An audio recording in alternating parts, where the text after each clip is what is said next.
Բարև ձեզ, սիրելիներս, մենք ձեզ հետ շարունակում ենք քննարկել Շրիմադ Բհագավատամը եւ այս պահին ուսումնասիրում ենք 3-րդ երկի 6-րդ գլուխը, որտեղ մեծ իմաստուն Մայթրեյան ուսուցումներ է տալիս Վիդուրային, պատասխանելով նրա հարցերին։ Ես հույսով եմ, որ դուք գնահատում եք, թե ինչպիսի մանրամասնությամբ են քննարկում արիացիները արարչագործության ընթացքը։ Եվ հույսով եմ, որ նկատում եք, թե ինչքան մեզ համար հոգեբանության տեսանկյունից, ինչ քանակի ինֆորմացիա ենք մենք ստանում այստեղ, որը մեզ հնարավորություն է տալիս, որպեսզի մենք փորձենք մի հատ այս գիտելիքի տեսանկյունից նայել այս աշխարհին։ Առաջին հերթին դա մեզ հնարավորություն է տալիս, որպեսզի մենք հասկանանք, թե ովքեր էին արիացիները եւ ինչպիսի գիտություն ունեին իրենք այդ հարցերում, հա, եւ երկրորդ հերթին մենք կարող է պատահի, եթե այս գիտելիքի միջով նայենք այս աշխարհին, ապա շատ ու շատ հարցերի պատասխաններ կստանանք, որտեղ որ կփոխվի մեր վերաբերմունքը իրականում շատ ու շատ երևույթների հանդեպ, որոնք իրենք տեղի ունեն նյութական աշխարհում։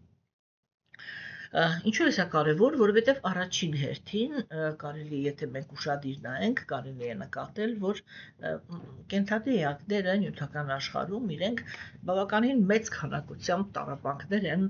ապրում, որովհետև սխալ սպասումներ ունեն այս աշխարհից։ Այսինքն, գիտեք, մի տեսակ հոգին, որը ինքը նախատեսված է երանության համար, ըստ արիացիների, չէ՞։ Եթե մենք ուշադիր ենք նայում, մենք տեսնում ենք, որ ինքը ոչ մի կերպ չի կարողանում թողնել իր հոգևոր բնությունը։ Ո՞րն է կենդանի էակի հոգևոր բնությունը։ Կենդանի էակի հոգևոր բնությունը կայանում է նրանում, որ կենդանի էակը ինքը հավերժ է, այսինքն միշտ կա, որ ինքը միշտ ընկալող է եւ որ ինքը նախատեսված է երանության համար։ Այդ նախատեսված է երանության համար, այդ համոզմունքը ոչ մի քանակությամբ տառապանք չի կարողանում կենդանի էակի միջից հանել այդ համոզմունքը, որ ինքը նախատեսված է երջանկության համար։ Եվ դա արտահայտվում է այնտեղ, որ նույնիսկ ամենադաժան տառապանքների մեջ կենդանի էակը ինքը կարող է գտնել, այսպես էլի, ճակերտավոր ասած, երջանկության պահեր։ Եվ այդ ներքին համոզմունքը ինքը թույլ չի տալիս, որպեսզի կենդանի էակները իրենք ռեալ գնահատեն նյութական աշխարհը։ Նրանք, ովքեր այս աշխարհը ռեալ են գնահատում, դա անմիջապես նշանակում է, որ իրանք բավականին առողջ առաջին չակրա ունեն, այսինքն այդ կենդանական բնազդների, հա, եւ իրենք շատ լավ հասկանում են, որ նյութական աշխարհը ինքը իրականում, եթե ինչ-որ հատուկ ճիգեր չօգտագործենք, սա շատ կարևոր է, չէ՞, եթե կենդանի էակը ինքը ինչ-որ հատուկ ճիգեր չի գործադրում, ապա նյութական աշխարհը ինքն իրան տրամադրված չի ոչ մեկին երջանկություն պարգևելու։ Նյութական աշխարհը ինքը հենված է борьба за выживание, կներեք,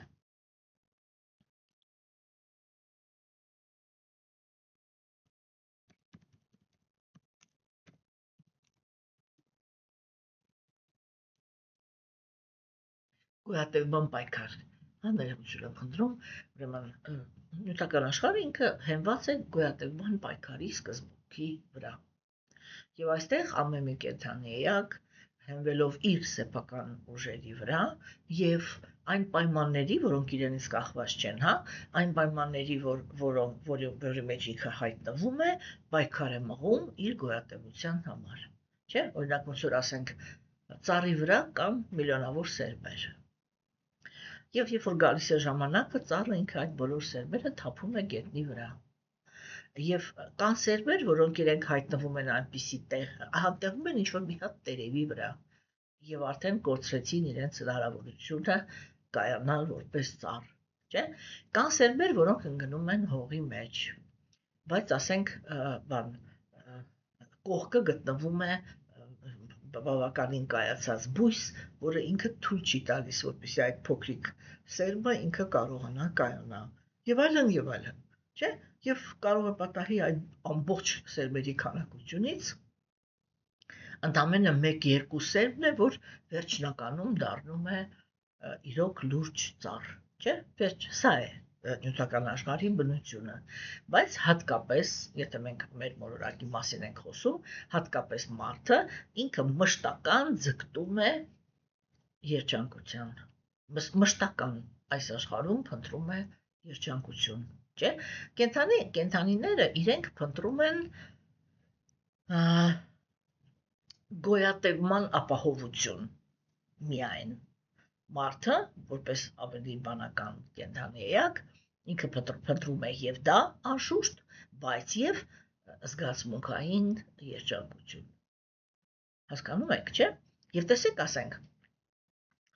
այդ ամեն ինչի մեջ կենդանի էակները իրենք սթափ չեն գնահատում այս նյութական աշխարհը եւ ունեն այս աշխարհից սպասելիքներ, որ իրականում այս աշխարհը չի տրամադրում։ Հասկանում եք։ Եվ այդտեղից առաջանում են բազմաթիվ ուրեմն տառապանքներ։ Հիմա մենք ձեզ հետ տեսնում ենք, թե ինչպես են արիացիները քննարկում այսպես կոչված ֆիլատրոպան կամ գերագույն կամ արարչի տիեզերական ձևը։ Մենք բազմիցս խոսել ենք, որ այդ տիեզերական ձևը ինքը իրականում գոյություն չունի, դա այսպես հավաքական մի կերպար է, չէ, որտեղ քննարկվում են սկզբունքները, որոնք դրված են նյութական աշխարհում, եւ թե այդ սկզբունքներից որը այդ մարմնի որ մասն է կազմում։ Երեք մենք ձեզ հետ քննարկեցինք ուրեմն սեռական պոտենցիայի թեման, եւս մի անգամ ստիպված ենք լինելու այդ թեմային անդրադառնանք շուտով, երբ որ նորից կդիտարկվի արարչագործությունը, բայց մի քիչ այլ կետեր այնտեղ կքննարկվեն, չէ՞։ Եվ այսօրվա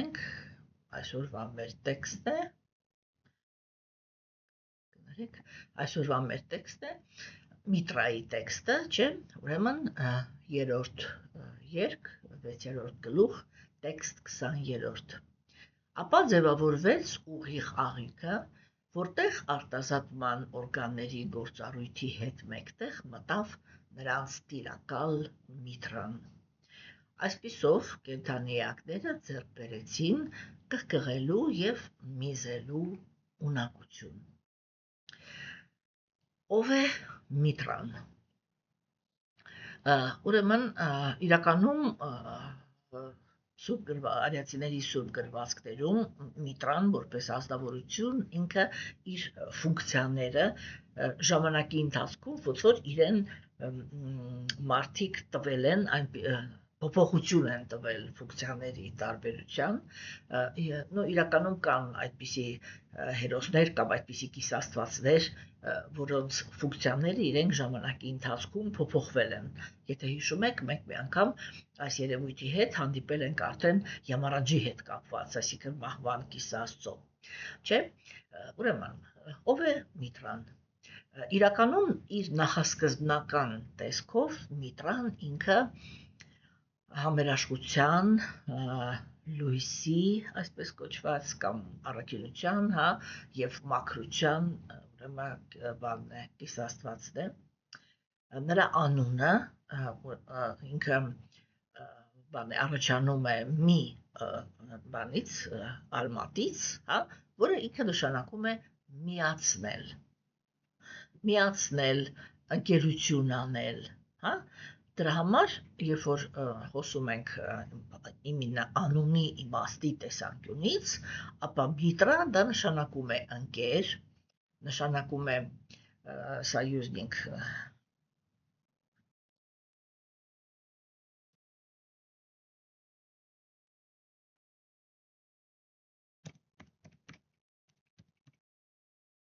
Դաշնակից, դա նշանակում է ընկեր, նշանակում է դաշնակից, մատնացույց է անում այն ազնվորությանը, որը ինքը խաղաղեցնում է, հա, եւ միավորում է, եւ մեկ-մեկ այս անունը նաեւ այս բառը նաեւ կարելի է թարգմանել որպես պայմանագիր, կամ ընկերական միություն, հա։ Ուրեմն, այսպես, եթե մենք արդեն ընդհանուր առմամբ խոսենք, ապա Միտրայի անունը ինքը նշանակում է կամ մատնացույց է անում նրան, ով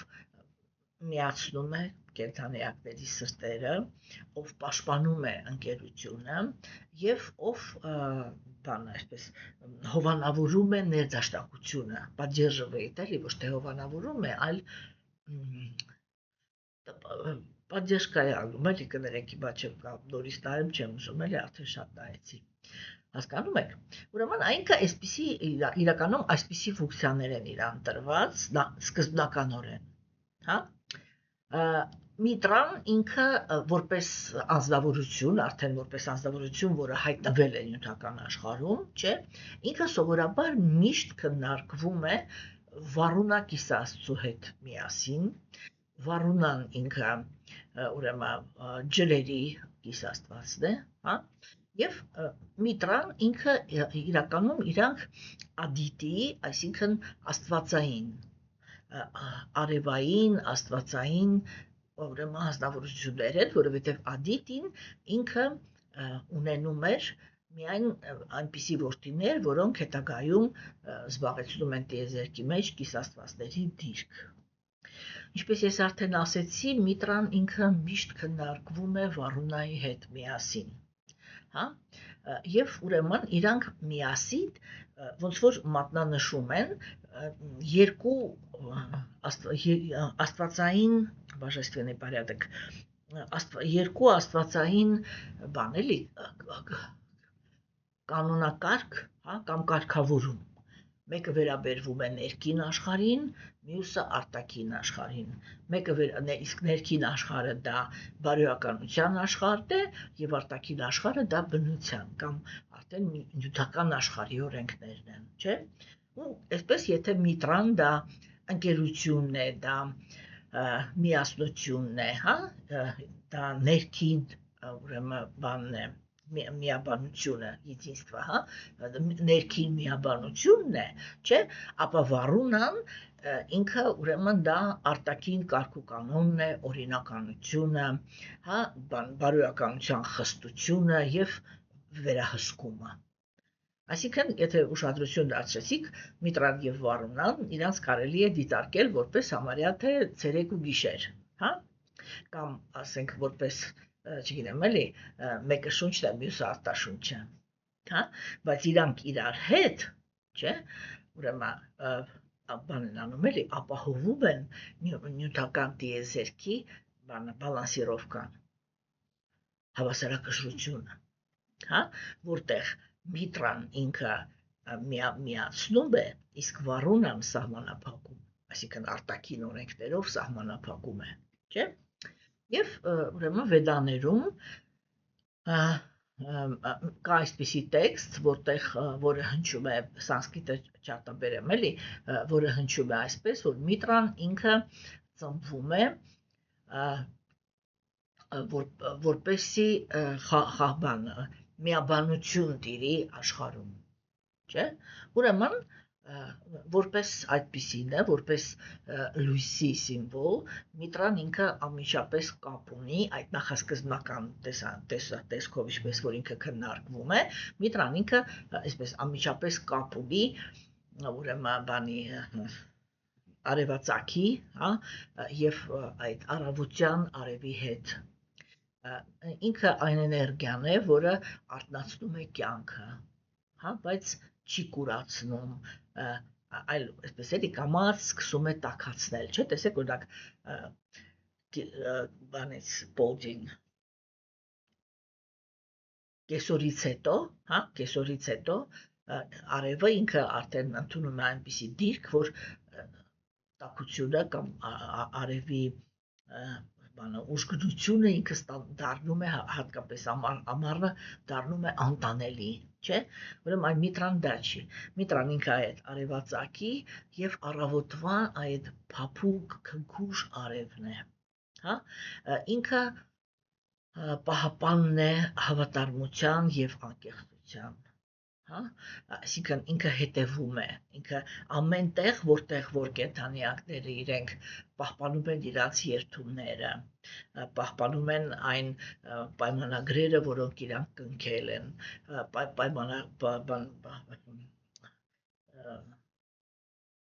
պահպանում են իրենց խոստումները, չէ, այդտեղ այդ ուժը, երբ որ կենդանիակը ինքը այդպիսի պիտում ունի դա անելու, միտրան ինքը ուժ է տալիս, որպեսզի այդ աստավորությունը ինքը կարողանա դա անի։ Հիմա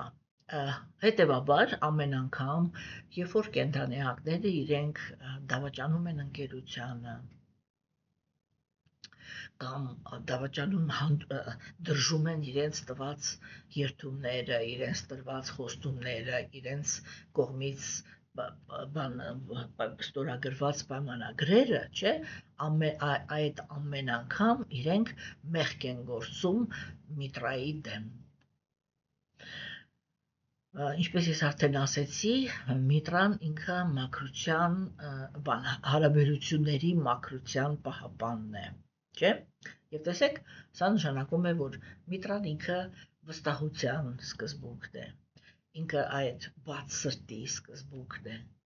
ինքը կենդանիակների մեջ տեղի ունեցած խաղաղության սկզբունքն է եւ իրա ներկայությունն է, հա, այսինքն կա իրա հովանավորությունը, երբ որ կան երկու անկեղծ սրտեր, չէ, դա միտրայի բանով благословение օրնանքով, հա, դա միտրայի օրնանքով է, որ այդպիսի անձնավորությունները կարողանում են ամուր ընկերություն ունենալ եւ այդ ընկերությունը ոչ մեկ չի կարող քանդել, հա, եւ հենց որ ինքը ինչ որ միտեղ, հենց որ անկեղծությունը վերանում է, միտրան ինքը դուրս է գալիս այդ հարաբերություններից եւ այդտեղ անմիջապես ծնվում է թշնամանք եւ խաբեություն, չէ։ Հիմա, ինչ վերաբերվում է տիեզերական մասշտաբի հետ կապված, մենք հիմա քննարկեցինք, թե ինչպես է ինքը գործում կենդանիակների կյանքում, չէ, իսկ ինչ որ վերաբերվում է արդեն տիեզերական մասշտաբներին, ուրեմն մենք տեսանք, որ այստեղ քննարկվեց, որ միտրան ինքը մտավ աղիքի մեջ, այսինքն հետանցքի որպես կիսաբան, ղեկավար ինքը մտավ տիեզերական ձևի մեջ, հա, եւ մենք պետք է հասկանանք, որ սա ոչ թե միայն ֆիզիոլոգիական բան է, նկարագիր է, այլև ինչպես եւ մնացած բոլոր դեպքերում ունի իր իմաստը։ Այսպես ուրեմն, որն է ուղիղ աղիքի ֆունկցիան, հա? Ուղիղ աղիքի ֆունկցիան է վերջնական մաքրումը օրգանիզմից, այն ամենից աթխոդի, մի րոպե, ոնց ասենք,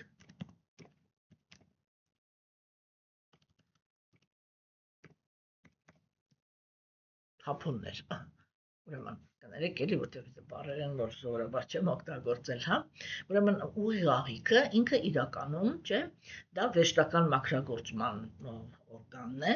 եւ ինքը թափոնները դուրս է հանում, չէ, օրգանիզմի մեջից, չէ։ Հիմա այսինքն, եթե արդեն մենք վերցնում ենք իմաստի տեսանկյունից, միտրան դա այն կիսաստվածն է, որը գործում է ինչպես ներդաշնակության եւ հավասարակշռության ուժը, որը ինքը ղեկավարում է բանից էլի ավելնորդ բաներից ազատվելու process-ը։ Այսինքն տեսեք, եթե միտրան չկա, ապա այդ ժամանակ այդ օրգանիզմը մաքրագործման գործընթացը ինքը վերածվում է օրգանիզմի ավիրման, չէ, որովհետև եթե ազնվորությունը ինքը չի կարողանում դուրս բերել իր մեջ կուտակված թափոնները, մենք հասկանում ենք, որ անմիջապես սկսվում է տոքսիկ process-ները, չէ՞, օրգանիզմը ինքը սկսում է թունավորվել։ Եվ այ միտրան ինքը պատասխան է տալիս կենդանիակի մեջ այդ վերջնական process-ի համար։ Սա արդեն իմինը իմաստի տեսանկյունից, այսինքն հենց միտրան է օգնում կենդանիակին, փսիխոսոմատիկայի հետ էլ կապված, չէ, հենց միտրան է օգնում կենդանիակին, որպեսզի ինքը կարողանա ազատվի այն ամենից, հա, ինչը որ կենդանիակին ներսից քայքայում է։ Բայց մենք կարողանում ենք տեսնել, որ այսինքն տեսեք օրինակ կենդանիակներ կան, չէ, որոնք սա ինչի մասին է խոսքը, միտրայի հետ, հա, միտրայի հետ համագործակցության մեջ է, որ կենդանիակը ինքը կարողանում է ճիշտ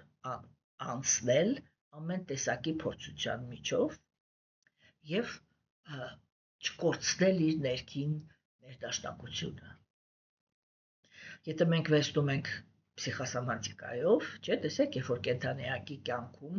ինչ որ մարդու, մեր տվյալ դեպքում եկեք խոսենք մարդու մասին, երբ որ մարդու կյանքում տեղի են ունենում ինչ որ շատ ծանր իրադարձություններ, դավաճանությունների հետ կապված, չէ, այսինքն այնտեղ որտեղ մարդը ինքը մեծ ներդրումներ ունի, բայց ահա որ այլանդակ վերաբերմունք է ստացել դրա դիմաց, չէ, մարդը ինքը ինչ է ասում։ Ինքը ասում է, ես ոնց սա մարսեմ, հա, ես սա չեմ կարող մարսել։ Այբ որ ինքը այսպես է ասում, չէ, իրականում այդ իրադարձությունը իր այդպես կոպիտ ասած իր նուրբ մարմնի մեջ, չէ, ինքը մնաց։ Եվ կենդանիակը ինքը հրաժարվեց այդ process-ից, որպեսզի ինքը այսպես էլի համարձակ խրվի այդ էմոցիայի մեջ, անցնի այդ իրադարձությունները, լրիվ անալիզ անի, հա, գտնի եւ դիմացինի սխալները, բայց եւ իրանը, որովհետեւ մենք արդեն մի քանի անգամ դա քննարկել ենք, որ վերջնական սահմանումը ինքը կայանում է նրանում, որ եթե մեզ հետ ինչ որ վատ բաներ են կատարվել, մենք դա կամ վաստակել ենք, բայց եւ կամ թույլ ենք տվել։ Հա, եթե վաստակել ենք, դա նշանակում է, որ մենք ինքներս արատավոր կենդանիակներ ենք։ Եվ հիմա պատասխան ենք կրում։ Իսկ եթե մենք ինքներս առաքինի կենդանիակներ ենք եւ մեզ հետ վատ են վարվում, չէ՞, որտեղ տեսեք, այդ վատ վարվելը ինքը երկու տեսակի է, չէ՞ լինում։ Որն է առաջի տեսակը։ Առաջի տեսակը դա նա է, որ երկուսն էլ իրանց մեջ ինչ որ անարդար նպատակներ ունեն։ Բայց նա որ ավելի անարդար է, նա ուրեմն հաղթեց։ Չէ, կամ հակառակը, ասենք մենք ինքներս ինչ որ միտեղ շատ մեծ անարդարություն գործեցինք, հետո այդ նույն անարդարությունը եկավ մեր կյանք։ Հասկանում եք։ Եվ սա ինքը շատ կարևոր կետ է։ Այդ ժամանակ դա նշանակում է, որ մենք ինքներս արատավոր կենդանիակներ ենք եւ այդ արատավորության հանդեպ, ներքին արատավորության հանդեպ հակումը, չէ, մենք կարող ենք մեր մեջ ֆիքսել։ Հասկանում եք։ Օրինակ տեսեք, մարդը ինքը կարող է նստել, չէ, եւ իր մեջ մտածել, ինչպես մարդասպան։ Այսինքն կարող է նստել եւ մտածել, ախ, երեք էս ինչը մերն էր вообще։ Չէ, հիմա տեսեք, այդ զգացումը ինքը կարող է գալ երկու կետից, չէ։ Մեկը դա նա է, որ ազնվորությունը ինքը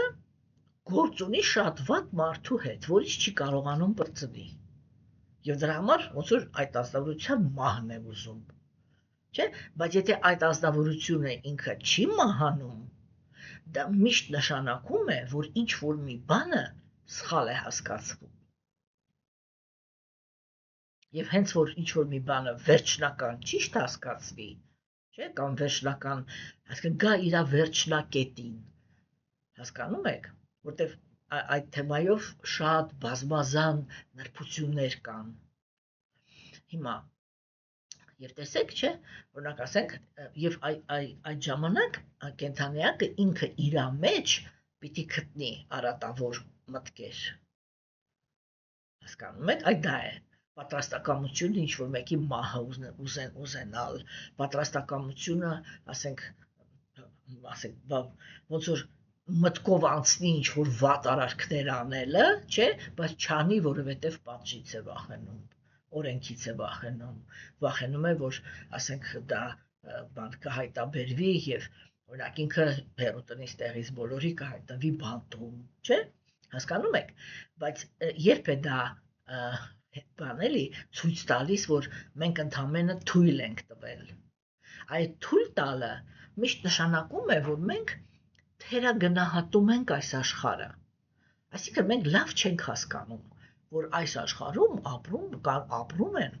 ագրեսիվ կենդանի էակները, եւ եթե այս պահին ու այս կյանքում մենք ագրեսիվություն չենք դրսևորում, դա չի նշանակում, որ մեր այսպես կոչված նախասկզբնական բնությունը, որը մեզ բերել է նյութական աշխարհ, ագրեսիվ չի։ Հասկանում եք, եւ եթե երբ որ այս կյանքում մենք ինքներս տեսած ազնվորության մեջ այդ դա չկա, չէ, ինքը ոնց որ չի կարողանում պատկերացնի։ Օրինակ, ես միշտ պարզ օրինակներ եմ բերում։ Մեզ համար պարզ է, չէ, որ մեր ժամանակներում օրինակ շատ լայն տարածում է գտած անհավատարմությունը բոլոր հարաբերությունների մեջ։ Եվ դրա ամենացայտուն օրինակներից մեկը դա ծնողական անհավատարմությունն է եւ ամուսնական անհավատարմությունը, չէ՞։ Հիմա տեսեք, եթե անձնավորությունը ինքը լավ ծնողներ ունի, չէ՞, եւ իրեն հանկարծ ինչ որ մեկը, որի ծնողը ինքը լավը չի, պատմում է, թե իր ծնողը ընդհանրապես ինչեր է արել իր հետ եւ պատմում է իր կոպիտ ասած ատելության մասին այդ անձնավորության հանդեպ, չէ, լավ ծնող ունեցողը ինքը վատ է մտածում պատմողի մասին։ Ինքը մտածում է, ես հիմար հեսի չէ խոսում, ինչպես կարող է ծնողը այդպիսի բան անել։ Չէ, տեսեք հիմա, այդ անձնավորությունը, որը ինքը այդ նախադասությունը արտաբերում է, չէ, այդ պահին ինքը խոսում է այնպես, ոնց որ թե ինքը չգիտի, որ օրինակ այս աշխարհում կան մանկատները, որտեղ երեխաներին հանձնել են ծնողները եւ դատապարտել են, չէ, շատ որոշակի կյանքի, բոլորիս համար էլ պարզ է, չէ, որ այնտեղ դրախտ չի։ Չէ, կամ ասենք, հենց նույն ընտանիքի մեջ, օրինակ, մեր ժամանակներում շատ հաճախ ծնողները կարող են իրենց երեխաներին հանձնել անբարոյականության ճանապարհով տանել, որպեսզի երեխաները փող բերեն տուն։ Կարող են վաճառել իրենց երեխաներին։ Ինչ ծնող ասես չկա, չէ՞։ Հասկանում եք։ Օրինակ ասենք, երբ որ ես Ռուսաստանում էի դասախոսություններ տալիս, ճիշտը որ ասեմ, իմ ամենամեծ շոկը եղել է նա, որ դասախոսություններից հետո, երբ որ անձնական հանդիպումներ էին ուզում, մարդիկ, դուք ուղղակի չեք կարող պատկերացնել, թե երիտասարդ աղջիկների ինչ քանակություն էր պատմում ինձ, կներեք, որ կուսությունը կորցրել է հոր կամ եղբոր ձեռքով։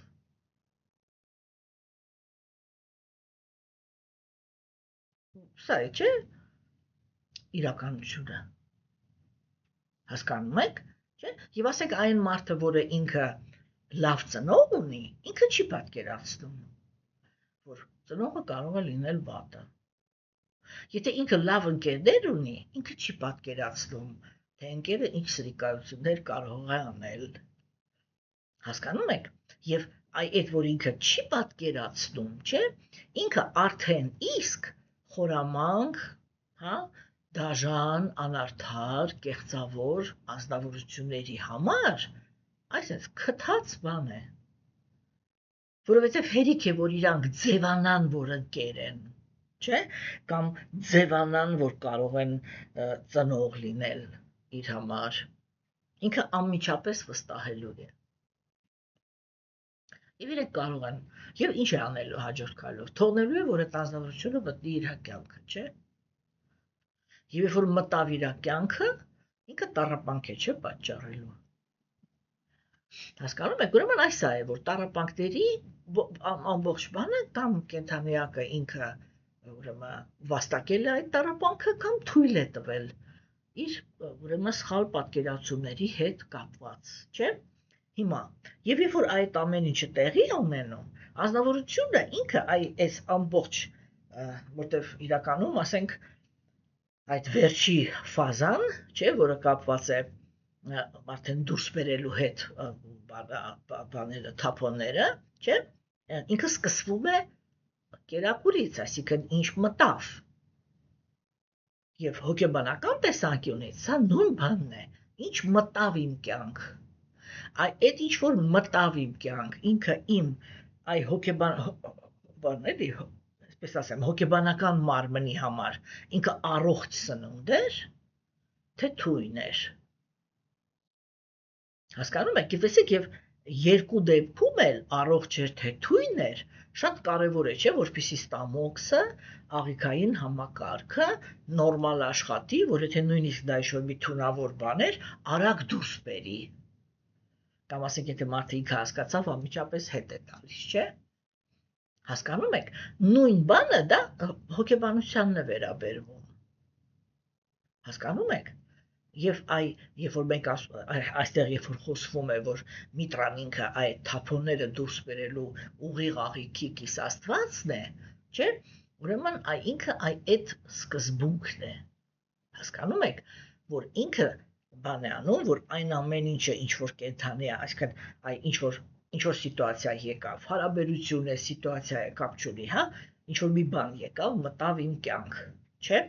Եվ եթե ես առողջ հոգեբանություն ունեմ, ես կարողանում եմ ցանկացած երևույթից վերցնել այն ամենը, ինչ որ ինձ համար օգտակար է։ Այսինքն ես երբեք չեմ հիվանդանա մարսողական եւ ֆիզիկական եւ հոգեբանական տեսանկյունից, երբեք չեմ հիվանդանա ոչ մի այնպիսի բանով, հասկանում եք, ինչից որ կարողանում եմ, ճիշտ, հիմա տեսեք, եթե դա դրական երևույթ էր, այսինքն օգտակար ուտելիք էր իմ հոգեբանության համար, չէ, ես այդ ուտելիքը վայելում եմ եւ հաճույքով իմ օրգանիզմը այդտեղ սնվում է այդ ուտելիքից եւ ապահովում իմ առողջությունը, չէ, սա մեկը մեկին նաև հոգեբանական պրոցեսներն են, հասկանում եք, հիմա, եւ այդ վերջի բանը, չէ, հիմա, իսկ եթե դա բանն է, ինչ-որ վատ երևույթ է, հա, այսինքն որտեղ նյութական աշխարհում երբեք չի լինում այդպես էլի, որ միայն լավը լինի կամ միայն վատը, մենք ասում ենք լավն է, երբ որ դրականը գերիշխում է, բայց նյութական աշխարհում ամեն երևույթ, ամեն ինչ, ամեն զգացմունք ինքը ունի իր բացասականը, չէ, եւ երբ որ մեծամասամբ դա դրական է, չէ, ուրեմն ես շատ հանգիստ օգտվում եմ այդ դրականից եւ վերցնում եմ ինձ համար որպես կենսական ուժ, հա, իսկ բացասականից ազատվում եմ։ Այս պրոցեսի համար է, այս վերջնական, այդ ազատվելու համար է պատասխանատու միտրան։ Հասկանում եք։ Հիմա տեսեք, եւ իսկ եթե իրադարձությունը ինքը բացասական է, դա չի նշանակում, որ իր մեջ դրական ոչ մի բան չկա։ Դա նշանակում է, որ բացասականը գերիշխում է։ Հասկանում եք։ Եվ այբ որ ինքը գերիշխում է, չէ, հիմա մարսողական պրոցեսը ինքը կայանում է ոչ թե նրանից, որ ես պիտի շատ բան եմ, ես պետք է դաս քաղեմ, որ այդ ուտելիքը ճակերտավոր, պատկերավոր ասած, չէ, որ այդ ուտելիքը իմ համար վնասակար էր, եւ պիտի կոպիտ ասած ինչ որ մի պահ ոչ մի բան չուտեմ, չէ, բանի հետ այդպես ենք, չէ, վարվում, ինչ որ մի պահ ոչ մի բան չուտեմ, չծանրաբեռնեմ իմ այդ մարսողական բանը, համակարգը, չէ, որպեսզի օրգանիզմը ինքը կարողանա այդ բացասականից արագ ազատվի։ Երբ որ մենք այդ վնասակար երևույթը ստանալուց կամ վրաստակար ուտելիքը ուտելուց մշտական ավելացնում ենք, նորից ենք ուտում, մենք հասնում ենք այն իրավիճակին, երբ որ այդ մարսողական համակարգը ինքը չի հասցնում մարսի, չէ, եւ այն միտրան, օրինակ երբ որ միտրան ինքը չկա, չէ, այսինքն խախտվեց, միտրայի ֆունկցիան խախտվեց, այդ ժամանակ մի րոպե, այս բառը ես 100% չեմ կարող ասել հայերեն։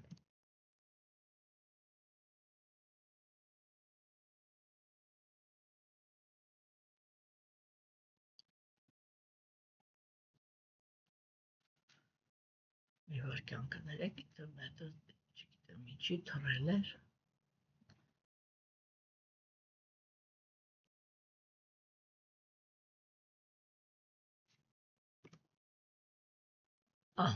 Ուրեմն տեսեք, այդ ժամանակ ազնվորության օրգանիզմի մեջ առաջանում է փորկապություն։ Այսինքն ազնվորությունը ինքը այդ ուղիղ աղիքը չի աշխատում եւ ազնվորությունը ինքը չի կարողանում ազատվի թափոններից։ Ինչ է տեղի, այսինքն դա վերաբերվում է նաեւ հոգեբանական process-ներին։ Ինքը չի կարողանում ազատվի։ Ինչու չի կարողանում ազատվի։ Հոգեբանության տեսանկյունից, որովհետև ճիշտ անալիզ չի արել, ճիշտ հետևությունների չի եկել, որտեղ հոգեբանական մարսողությունը դա ճիշտ անալիզն է։ Եթե կենդանիակը ինքը ճիշտ է հասկացել, ճիշտ եզրակացությունների է եկել, հա, ապա իր մոտ երբեք հոգեբանական փորկապություն չի կարող լինի։ Եթե դա տեղի է ունենում, դա նշանակում է, որ կենդանիակը ինքը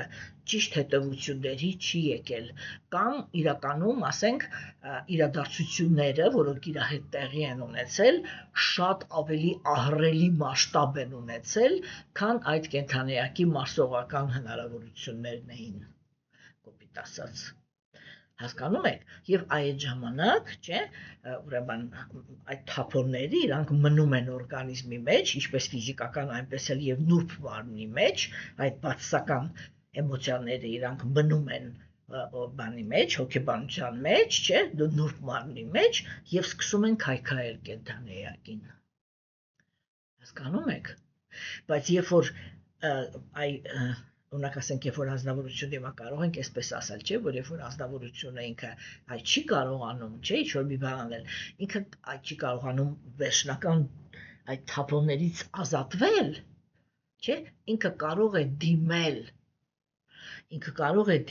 Միտրակիսը Աստծուն եւ խնդրել իրան, որպեսզի Միտրան օգնի, որ ինքը ազատվի այդ հոգեբանական թափոններից։ Ինչու՞ չէ, Միտրայից կարելի է խնդրել նաև ֆիզիկական մարմնի առողջությունը, չէ՞։ Այսինքն Միտրայի ղեկավարության տակ, չէ, այդ թափոնի դուրս բերումը ինքը դառնում է ներդաշնակության, հա, այդ որպեսզի եւ հոգեբանական, եւ նուրբ մարմինը, եւ կոպիտ մարմինը միշտ լինեն ներդաշնակության վիճակում, չէ,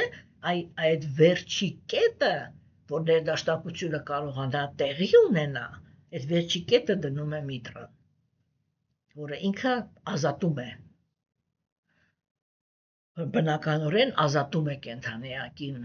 այն ամեն ինչից, ինչը որ իր մեջ կուտակվել է, եւ անում է դա առանց ցավի, որովհետեւ եթե կենդանիակը ինքը չի կարողանում բնական ձևով ազատվի, չէ, այնտեղ արդեն գալիս է վիրաբուժական բաները, չէ, մեթոդները, այսինքն միշտ գալիս են ցավալի process-ները, հա։ Դրա համար մենք պետք է հասկանանք, որ այստեղ, երբ որ խոսեցվեց նրա մասին, որ Միտրան ինքը ուղիղ աղիքի բանն է, ղեկավարն է, չէ, մենք պետք է հասկանանք, թե ինքը կոնկրետ ինչ ֆունկցիա է կատարում։ Այսինքն ինքը դա մաքրագործման աստվածային սկզբունքն է, որը ինքը պահպանում է կենդանիակի ներքին աշխարհը, այդ աշխարհի հավասարակշռությունը, հա, ինքն է, որ իր հովանավորությամբ է, որ կենդանիակը ինքը սովորում է ինչ-որ մի բանը բաց թողնել առանց ատելության, հա? Մաքրվել այդ առանց ներքին արժանապատվության կորուստի, հասկանում եք? Ուրեմն ես նորից անդրադառնամ, որ որպես սիմվոլ, հա, որպես հոգևոր իմաստ, բարոյականության տեսանկյունից, չէ, Միտրան ինքը ներկայացնում է բարիության, հավատարմության, ընկերության եւ միասնության սկզբունքները։ Այսինքն ինքը հիշեցնում է ինքը իր ներկայությամբ հիշեցնում է յութական աշխարհում ապրողներին, որ բանը բարյադակ կարգավորվածությունը, հա, հնարավոր է միայն այնտեղ, որտեղ կա վստահություն, չէ, որովհետև եւ հավատարմությունը, եւ բարիությունը, եւ ընկերականությունը, եւ միավորվածությունը իրանք հենված են վստահության վրա, չէ, իսկ վստահությունը ինքը առաջանում է այն դեպքում, երբ որ մենք ցուցաբերում ենք այնպիսի որակներ, որով արժանի ենք վստահության, հասկանում եք, եթե կենդանիակը ինքը ուղղակի ասում է ես բոլորին վստահում եմ, ինքը ոչ թե բարի է, այլ հիմար է, վստահությունը դա պրոցես է, այսինքն ցանկացած կենդանի էակ իր ապրած կյանքով իր հարաբերություններ կառուցելու ձևով պիտի ապացույցի, որ ինքը վստահելի է, հասկանում եք, սիրելիներս, եւ սա, ասենք, շատ կարևոր, ինչպես տեսնում եք, շատ կարևոր ֆունկցիա է, որը կատարում է Միտրան։ Հիմա հետագայում ուրեմն Միտրային սուրբ գրվածքները սկսեցին քննարկել որպես ազնվորություն, որը ինքը մի հատ թաքնված դեմք ունի, այսինքն որն է, դա նա է, որ ինքը իրան սկսում են անվանել մահվան աստված, հա, ուրեմն վեդաներում նախասկզբնականորեն առաջի հերթին Միտրան ինքը դա առաքելության գոյավիճակի աստվածություն է, ընկերության եւ պատկերավոր ասած, ես այդ խոսքը չեմ սիրում, բայց ընկերության եւ բարիության, այս խոսքով ասեմ, որ ինձ համար ավելի հարազատ է, հա, ընկերության եւ բարիության սկզբունքն է, հա, բայց իր բնությունը ինքը երկակի է, հա, ինչու, որովհետև ինքը միշտ գործում է, ինչպես ես ամենասկզբում ասեցի, Վարունայի հետ միասին, հասկանում եք, չէ, ուրեմն այդ զույգը ինքը, պատկերավոր, ես արդեն ասեցի, որ իրանք նման են գիշեր ցերեկի, Միտրան ինքը դա լուսավոր կողմն է, Վարունան ինքը մութ կողմն է, չէ, Վարունան ինքը դա բանն է, էլի, պատիժն է, դա ղեկավարությունն է, դա սահմանափակումն է, հա, Միտրան ինքը ընկերականությունն է, Վարունան ինքը գիշերն է, Միտրան ինքը առավոտն է, հասկանում եք, բայց միասին, չէ, իրանք, պատկերավոր ասած, կարելի ասել, որ միասին իրանք դիտարկվում են որպես երկու թև, այդ տիեզերական բանի բարյադակ, այդ տիեզերական կարգավորման մեջ, չէ, ու հենց այդպիսի տեքստեր կան վեդաներում, որտեղ հենց այդպես էլ ասվում է, ուղղակի ասվում է, որ Միտրան եւ Վարունան դա երկու արքաներ են, որոնք իրենք բան են անում, էլի պահպանում են տիեզերական կարգ ու կանոնը, հա, հիմա, ուրեմն, իրանք երկուսով հետևում են, որպեսզի պահպանվի օրենքը, եւ եթե ինչ-որ մեկը օրենքը խախտում է, ապա վառունան ինքը պատժում է, բայց վառունայի պատիժը գործում է միտրայի միջոցով, հա, ինչի համար, որովհետև ընդհանրապես պատիժը, սա շատ կարևոր թեմա է, ընդհանրապես պատիժը նյութական աշխարհում կամ տառապանքը արիացիները իրանք դիտարկում են որպես, գիտեք, ես մի բառ կասեմ, որի ես գիտակցում եմ, որ նրանք ովքեր որ տառապում են, իրանց համար այս բառը հիմա կհնչի համարյա թե որպես ձեռառնելիք, հա, բայց ես միևնույն դեպ կասեմ ու կխնդրեմ այդպիսի մարդկանց խորը մտածել այս մտքի վրա, հա, ուրեմն տեսեք, վառունան ինքը երբ որ արդեն կենդանիակը այնպիսի արարքներ է արել, որ պիտի պատժվի, ինքը գործում է որպես իմինը միտրայի միջոցով եւ այսինքն իմաստը որն է, իմաստը կայանում է նրանում, որ ամեն մի պատիժ դա իրականում ողորմածություն է, որը ինքը բերում է մաքրագործում, այլ ոչ թե դա վրեժխնդրություն է, հասկանում եք, չէ, տեսեք օրինակ ասենք, բոլոր աշխարհում բոլոր գործող սուր գրվածքները, չէ, իրանք ինչ են ասում, աշխարհում բոլոր գործող սուր գրվածքները իրանք խոսում են նրա մասին, որ գոյություն ունի դժոխք գաղափարը, եւ այդ դժոխքում, չէ, գոյություն ունի խավարանը, դա ինչի մասին է խոսքը, չէ, որ այդ խավարանում գտնվելը ինքը ունի իր ավարտը, եւ դրանից հետո, չէ, մաքրագործված վիճակում կյանքը շարունակելը, հասկանում եք, այսինքն, ինչի մասին է խոսքը, տեսեք,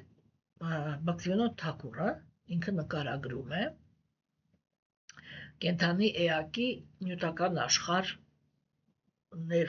բաների անկումը դեպի նյութական աշխարհի ամենախորը, ամենամութ բաները, չէ, դաշտերը, այդ պրոցեսը, դեգրադացիայի պրոցեսը ինքը կոչվում է պապա, հա, եւ կա պրոցես, որի միջոցով կենդանիակը ինքը բարձրանում է դեպի վերև, այդ պրոցեսը ինքը կոչվում է պունիա, այսինքն բարեպաշտության բան, պաշար, եւ հիմա տեսեք, ինքը դա նկարագրում է այսպես, որ կենդանիակը ինքը դադարում է հետաքրքրվել ճշմարտությամբ, այսինքն ինչպես է ընդհանրապես էլի, կենդանիակը ինչ պրոցեսներ պիտի անցնի, չէ, որտեղ մենք ցես հետ պայմանավորվել ենք, որ մենք ուսումնասիրում ենք Բhagavad-ը հոգու մաքրագործման տեսանկյունից, չէ, եւ այս թեմաները մեզ համար ահավոր կարեւոր են։ Հիմա տեսեք, այստեղ ինչ է ստացվում։ Տեսեք, կենդանիակը ինքը, չէ, իր այդ անկումը, որտեղ ինքը հասնում է միջև, չէ, այսպես ոչ թե հասնում է, այլ Աստծուն է հասցնում, միջև այն կետը, որտեղ Աստված ինքը այլ ձև չի գտնում, քան պատժել կենդանիակին, հա, ինչպես է այդ տեղի ունենում, ուրեմն, առաջի բանը, որը տեղի է ունենում կենդանիակի հետ, իրան դադարում է հետաքրքրել ճշմարտությունը, հասկանում եք, այ ամեն հոգևոր անձնավորություն, պատկերավոր ասած, ամեն առավոտ, երբ որ աչքերը բացում է, ինքը իրան պիտի մի հատ հարց տա, ամենակարևոր հարցը, իրականում իր ամբողջ կյանքի, իր ամբողջ գոյության ընթացքում, որն է այդ հարցը, այդ հարցը ինքը կայանում է սրանում, ինչպես եմ ես վերաբերվում ճշմարտությանը, հասկանում եք, ոչ թե գոռում եմ ճշմարտության մասին, հա, ոչ թե ինչ-որ բան այսպես գրում եմ, պայքարում եմ ճշմարտության համար, չէ, սա մասին չի խոսքը, ընդհանրապես մենք պետք է հասկանանք, որ հոգևոր մարդը, եթե ինքը իր հոգևոր զարգացումն է ուզում, ինքը արտաքին աշխարհը հանգիստ է թողնում, հասկանում եք, ինքը դադարում է արտաքին աշխարհից ինչ-որ բան պահանջել, որտեղ ինքը հասկացել է իր նյութական գոյության մասին ամենակարևորը, սա իր հիմնական ապրելավայրը չի։ Եվ հոգևոր կյանքը ինքը իրականում, վերջնականում նախատեսված է նրա համար, որպեսզի կենդանեակը այս աշխարհից դուրս գա։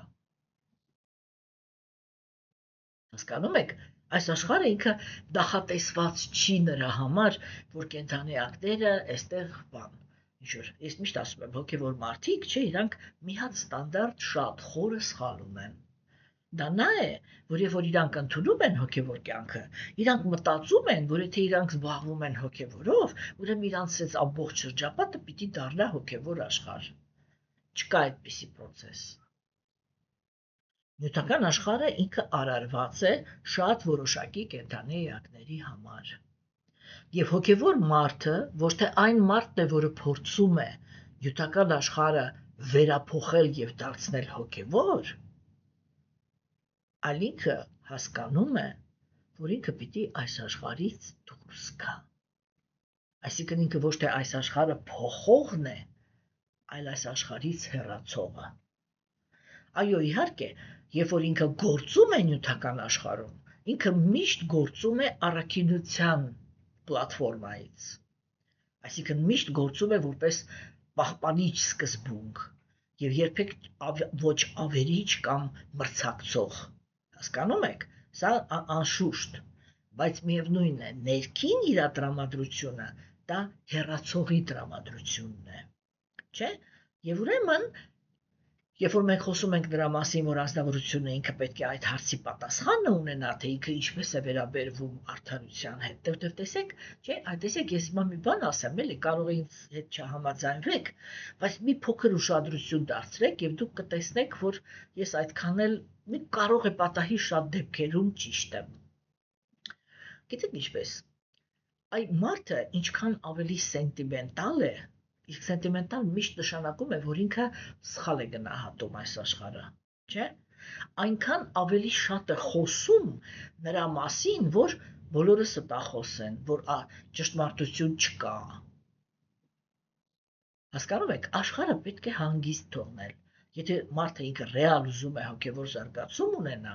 ինքը այս աշխարհը պիտի հանգիստ թողնի։ Ինքը իր համար պիտի ունենա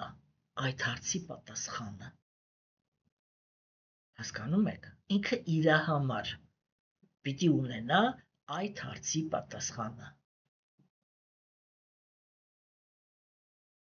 Ինչ եմ ես, ինչպես եմ ես վարվում, ինչքանով եմ ես, ամենակարևորը, ինչքանով եմ ես հետաքրքրված ճշմարտության մեջ։ Հասկանում եք, սա ինչ է նշանակում։ Ինչ է նշանակում ես հետաքրքրված եմ։ Դա նշանակում է, որ ես միշտ, կոպիտ ասած, պատկերավոր ասած, միշտ առաջի հերթին Աստծոց խնդրում եմ, որ ես ամեն ինչի մեջ ճիշտը տեսնեմ։ Որովհետև գիտեք ոնց էլի, երբ որ ազնվորությունը ինքը ճշմարտությունով չի հետաքրքրվում, հիմա այսպես, ինքը միշտ աղոթքներ է մատուցում Աստծուն, իր սուբյեկտիվ կապվածությունների եւ ատելությունների հիմքի վրա։ Իսկ գերագույն Աստծո անձնավորությունը միշտ որոշումներ է կայացնում օբյեկտիվ ճշմարտության հիմքի վրա, օբյեկտիվ արդարության եւ պատժի վրա։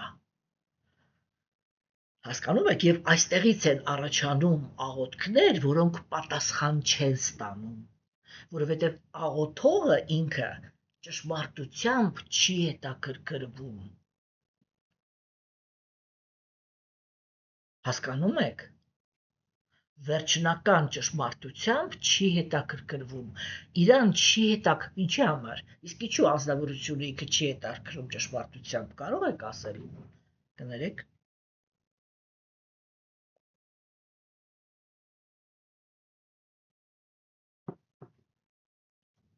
Հիմա այստեղ նորից խառնենք ենթագիտակցությանը։ Երբ որ ինքը ենթագիտակցաբար վախենում է, որ այդ ճշմարտությունը իօքուտ իրեն չի, ինքը ճշմարտությամբ չի հետաքրքրվում։ Իսկ հոգևոր մարդը, չէ, եւ այստեղից է սկսվում, Տեսեք հիմա ինքը ասում է, առաջի բանը որ տեղի է ունենում, կենդանեակը սկսում է արհամարհել ճշմարտությունը։ Հենց որ ինքը արհամարհեց ճշմարտությունը, հաջորդ քայլը դա լինում է նա, որ ինքը դառնում է անարդար։ Որն է անարդարությունը։ Էգոիզմի հիմքի վրա, սեփական կապվածությունների եւ ատելությունների հիմքի վրա զգացմունքները, ցանկությունները եւ գործողությունները։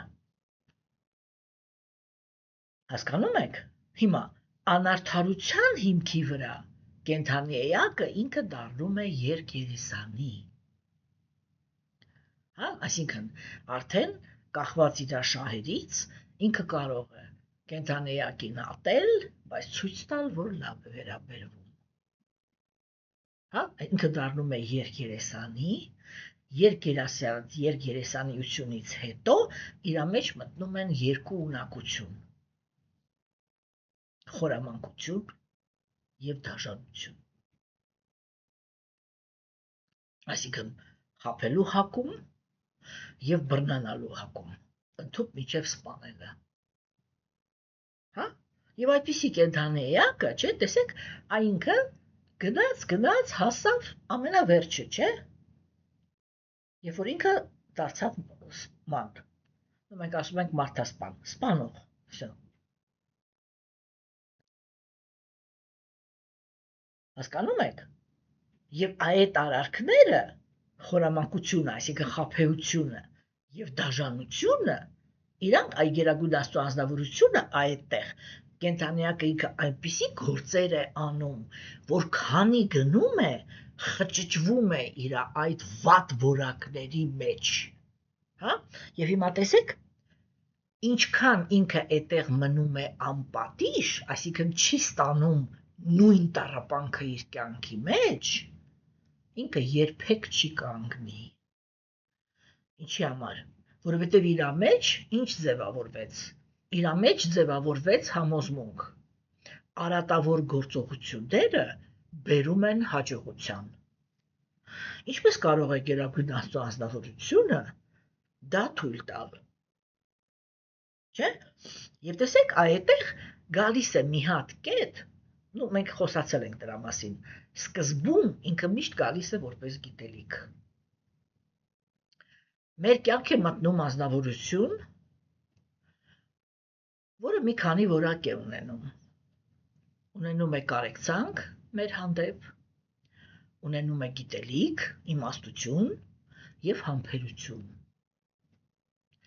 Եվ այդ ազնվորությունը գրքերի միջոցով, անձամբ, մեր ժամանակներում դա արդեն կարևոր չի, դա կարող է լեջել YouTube-ի միջոցով, մի հատ ռոլիկի միջոցով կարևոր չի։ Մեր կյանք է մտնում գերագույն Աստծո անձնավորության կողմից ուղարկված գիտելիքը, որի միջոցով այն ինչ որ մեկը գալիս է եւ մեզ սկսում է բացատրել, որ կանգ առ, որովհետեւ հաջորդ քայլը լինելու է տառապանքը։ Նույն տառապանքը, ինչ որ դու պատճառում ես ուրիշներին։ Հասկանում եք, չէ՞։ Եվ ուրեմն, սիրելիներս, երբ որ կենդանեակը ինքը չափից ավելի գոռոզ է լինում, ինքը հանդիպում է այնպիսի մարդկանց, որոնք ջարդում են իր գոռոզությունը, նսեմացնելով իրանց, եւ դա իր համար շատ մեծ տառապանք է։ Երբ որ կենդանեակը ինքը խափող է լինում, հանդիպում է նրանց, ովքեր որ իրան են խափում, եւ այլն, համարժեք է լինում տառապանքը, չէ՞։ Եվ այդ դա վերջնական կետն է։ Հիմա, ինչ է այդտեղ տեղի ունենում, տեսեք, այսինքն կենդանեակը ինքը եթե արատի մեջ հաջողությունը չպատժվի կամ չկանգնացվի, կենդանեակը ինքը համոզմունք է ձևավորում, որ արատը իրան բերեց հաջողության։ Այդ դա տեղի է ունենում մեր դարաշրջանում, աստվածամերժության դարաշրջանում, դա ամենակարևոր բանն է, ինչու, որովհետև կալին, հա, կամ քրիստոնյաների լեզվով ասած սատանան, ինքը հաջողություն է տալիս արատավոր կենդանի էակներին։ Իրանք ինչ համոզմունքի են գալիս, որքանի դեռ իրանք բան էլի, sense, չեմ կարող ասել բարի էին, քանի դեռ իրանք ոչ մի բան էին, հոգեբանական տեսանկյունից ոչ լավն էին, ոչ վատը։ Իրանք ոչ մի բան էլ էին, այսինքն ոչ մի հաջողություն չունեին, բայց հենց որ իրանք դարձան արատավոր, իրանք հասան հաջողության, դարձան հարուստ, չէ, դարձան, չգիտեմ, իշխանության տեր, այս են։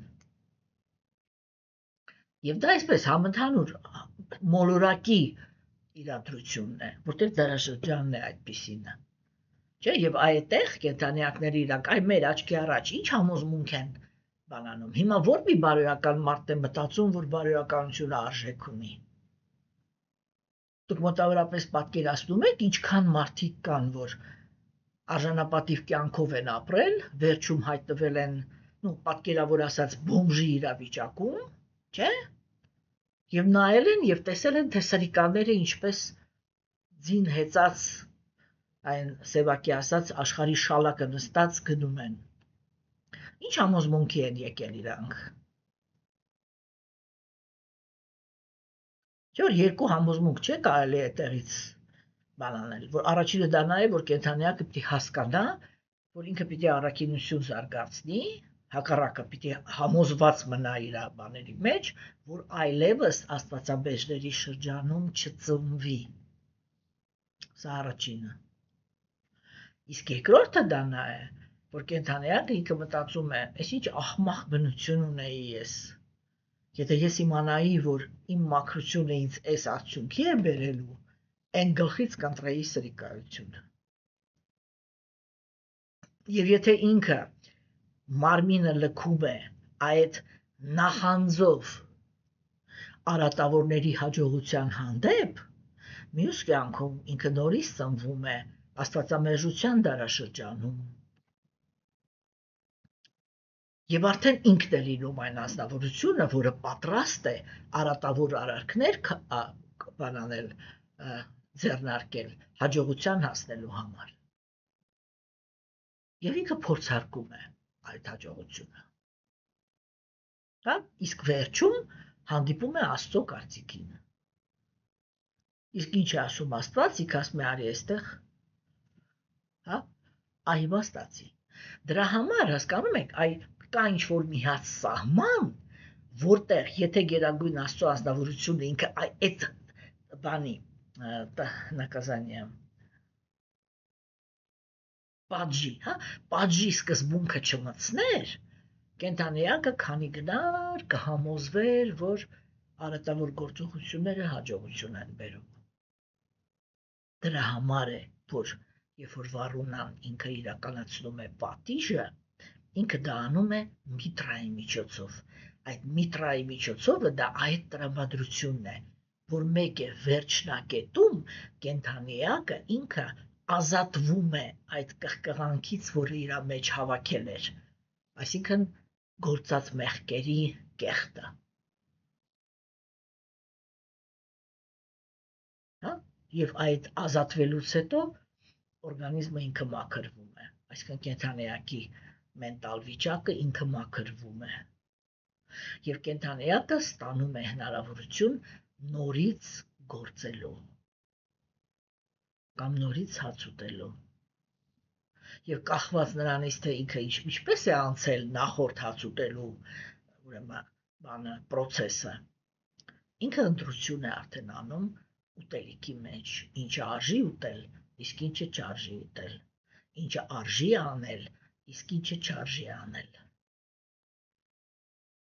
Հասկանում եք, չէ՞։ Եվ ուրեմն այ պետք է հասկանանք, որ այստեղ այդպիսի իմաստ կա։ Հիմա շատ ավելի հետագայում, ես կարծում եմ, որ արդեն աստվածամերժության դարաշրջանում Վարունան, այսինքն բան եղավ էլի, իրանք Պուրանաներում այդ աստվածների բանը, ֆունկցիաները իրանք սկսեցին բանանել եւ Միտրան եւ Վարունան իրանք սկսեցին քննարկվել Յամայի հետ միասին, այսինքն մահվան կիսաստծո հետ միասին։ Հա, որտեվ թափոնը դա միշտ մահացած նյութն է։ Ոչ կեսունակ, չէ, գնաց աշխարհի մեջ ինչ որ մի ուրիշի համար սնունդ դառնալու։ Հիմա եւ Վարունան սկսեց բան անել, ասոցացվել ջրի հետ, այսինքն այն խորության հետ, որ ջուրը իր մեջ պարունակում է, Վարունան նույնպես սկսվեց այսպես ասոցացվել մահվան հետ։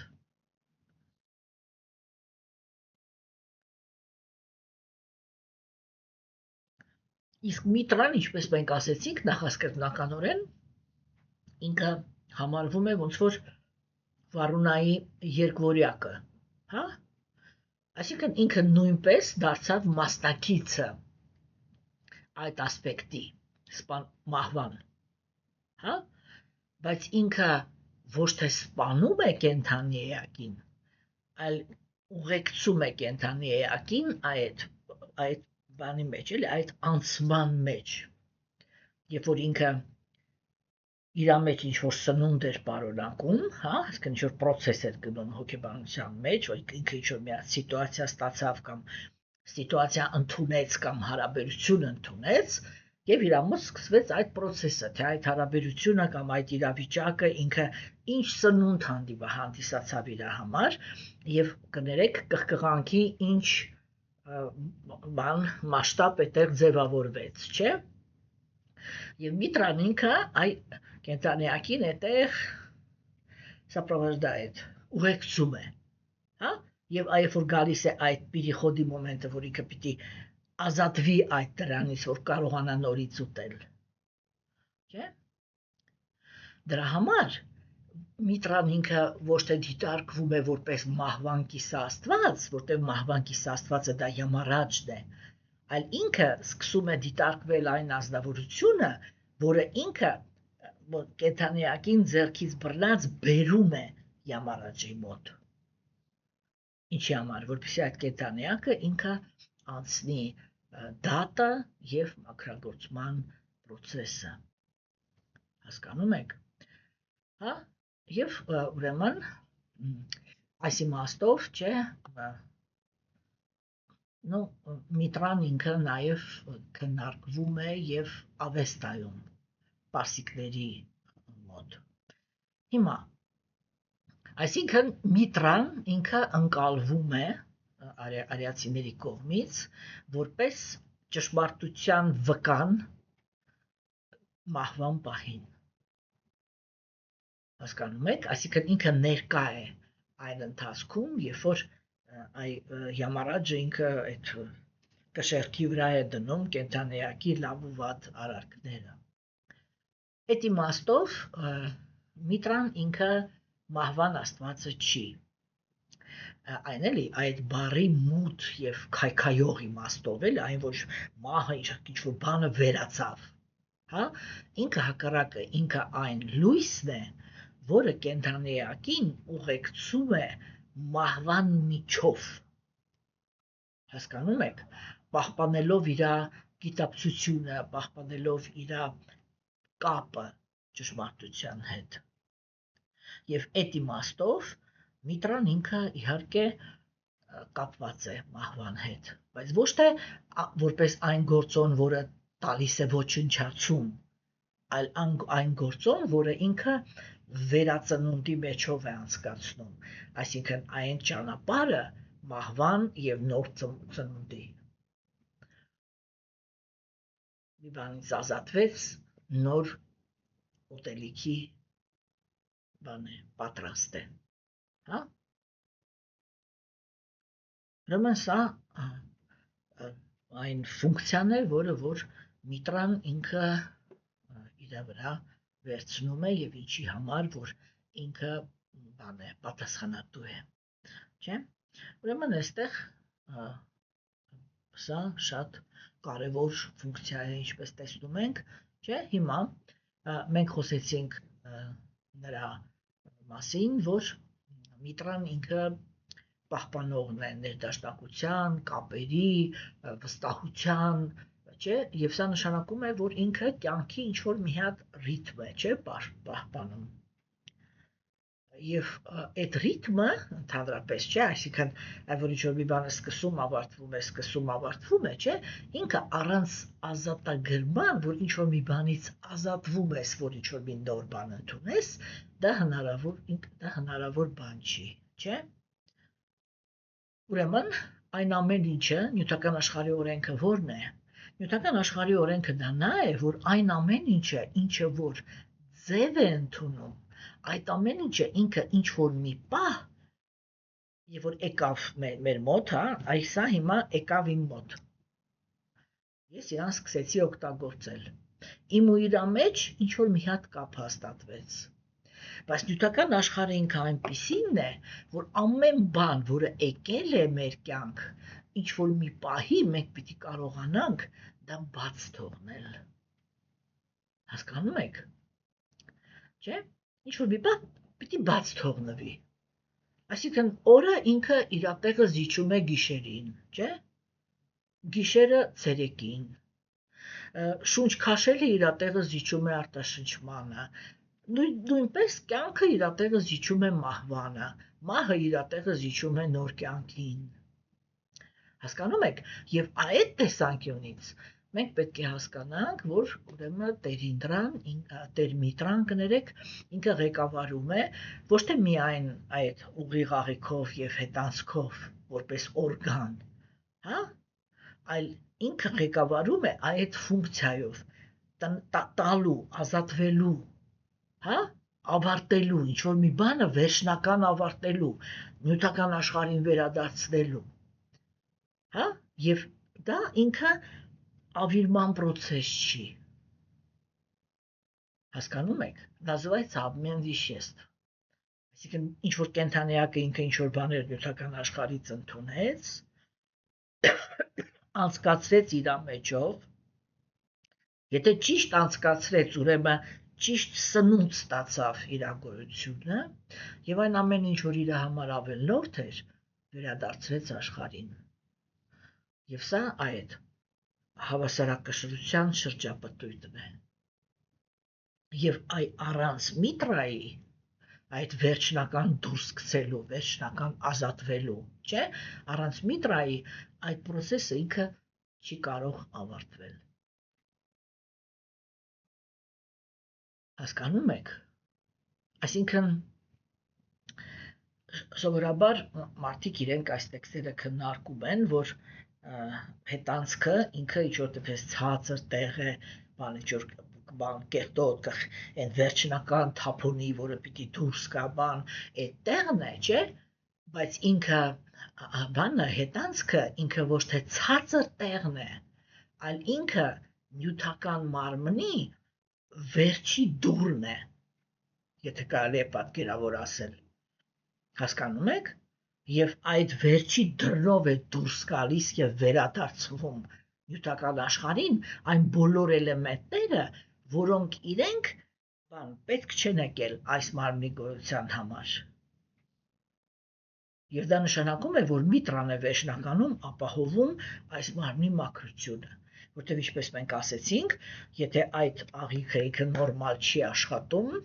եւ կենթանիակը ինքը չի կարողանում ազատվել այդ թափոններից, այդ թափոնները իրանք սկսում են թունավորել օրգանիզմը եւ բարիս բուն եւ բարիս բան սիմվոլիկ իմաստով։ Հասկանում եք։ Իսկ տիեզերական իմաստով Միտրան դա այն աստվածությունն է, այն ուժն է, որը ինքը թույլ է տալիս, որպեսզի տիեզերքը այս անգամ տիեզերական ձևի մասին ենք չէ խոսում, որպեսզի տիեզերքը այս անգամ ամեն անգամ ազատվի այն ամեն ինչից, ինչ որ ավելնորդ է, որպեսզի կյանքը տիեզերքում կարողանա շարունակվել առանց բաների գերծանրաբեռնվածության, հա, հոգեբանական տեսանկյունից դա այն սկզբունքն է, որտեղ կենթանիակը կարողանում է բաց թողնել եւ չկպչել, չկառչել այն ամեն ինչին, ինչը որ արդեն վաղուց կորցրել է իր իմաստը, լինի դա մտքեր, լինեն դա հարաբերություններ, լինեն դա ցանկություններ, ինչ-որ վիրավորանքներ, չէ՞, ուրեմն առանց այդ ունակության դուրս գցել մեջիցդ, չէ՞, գիտակցությունը ինքը ոնց ասեմ, էլի իր սեփական թափոնների բան է թույդից սկսվում է խեղդվել եւ կյանքը դառնում է անհնար։ Հա, եւ ես հույսով եմ, որ մենք կարողացանք հասկանալ, թե ինչու են հաճախ միտրային ուրեմն քննարկում որպես մահվան սկզբունք, որովհետև իրականում մահը ինքը ոչ միայն ոչնչացում է, այլ այդ դեպքում մահը դա մեծ մաքրագործման գործընթաց է։ Մահը դա ազատագրումն է այն բոլոր ձևերից, որոնք արդեն ավելնորդ են կամ պետք չեն հոգում։ Մարմինը ինքը իրականում իր մեջից դուրս է գցում բոլոր այն էլեմենտները ամեն օր դա կատարվում է, երբ որ կենդանիակը եւ նուրբ մարմնում եւ կոպիտ մարմնում դուրս է գցում այն ամենը, ինչը որ իր համար ուրեմն արդեն էական չի, հասկանում եք, եւ այդ երկու process-ը, այդ մշտական այդ ազատվելու process-ը եւ գլոբալ ազատվելու process-ը, հա, ուրեմն ինքը տեղի ունենում տեր միտրայի ուղեկցությամբ։ Եվ դրա համար մենք պետք է հասկանանք, որ միտրան ինքը ոչ թե ավիրող է, այլ ինքը այն ընկերն է, որը օգնում է, հա, օգնում է կենդանիակին փափուկ, հանգիստ ազատվել այն ամեն ինչից, ինչը որ արդեն այլևս չի ծառայում կենդանիակի օգտին։ Եվ սա է միտրայի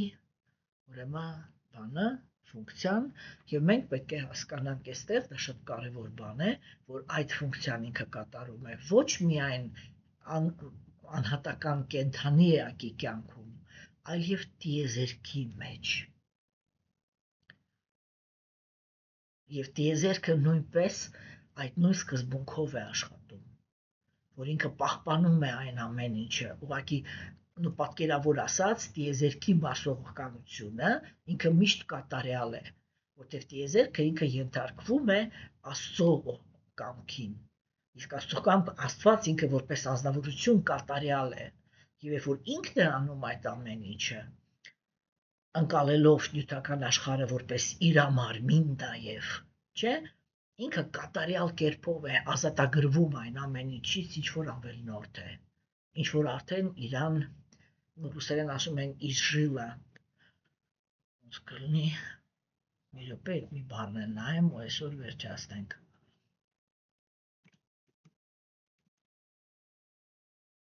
Ազատվել, լավ։ Այն ամեն ինչ, ինչ որ այլևս ընդհանրապես պետքական չի։ Հասկանում եք, եւ այստեղ մենք կարողանում ենք տեսնել իմաստությունը գերագույն ազնվորության։ Չէ՞։ Հիմա տեսեք, այդ նույն միտրան է, կոպիտ ասած, ֆենշուի սկիզբը։ Չէ՞, չինացիները իրենք ասում են, որ եթե դուք ուզում եք նորոգել ձեր կյանքը, առաջի բանը, որ պիտի անեք, դա պետք է ամեն տարին մեկ, որ տարուց առաջ, ասենք մի ամիս առաջ կարելի է այդ գործընթացը սկսել, հա,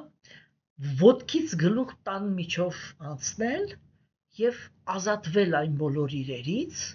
որոնք դուք մի տարվա ընթացքում ոչ մի անգամ չեք օգտագործել։ Չպահել տանը ջարդած իրեր, հա, չպահել տանը հին իրեր, չպահել տանը մահացած մարդկանց իրեր։ Հասկանում եք, այս ամեն ինչը, չէ, ինքը, եթե իմանայիք, դա նույն սկզբունքն է։ Ազատվել։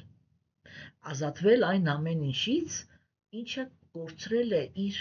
ֆունկցիան։ Ֆունկցիոնալ լսել է ռուսերեն։ Եվ այդ դա է մեզ ուսուցանում միտրան եւ տիեզերական ձևի այդ օրգանը, որը ինքը նկարագրվեց, ինքը ներկա է նաև մարդու եւ կոպիտ եւ նուրբ մարմինի մեջ բոլոր կենդանիակների եւ ինչպես ես հույսով եմ, որ կարողացա ձեզ տեղափոխել, թե ինչքան կարևոր ֆունկցիա է դա։ Եվ այսօր այսքանը, սիրելիներս, ըստ ձեզ։